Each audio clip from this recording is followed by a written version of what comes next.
Hello everyone, today we talk about how to fix the app of Logo Maker.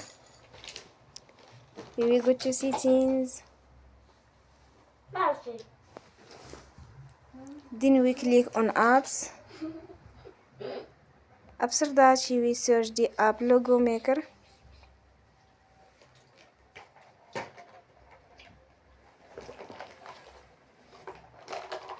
And we click the wheel on for stop.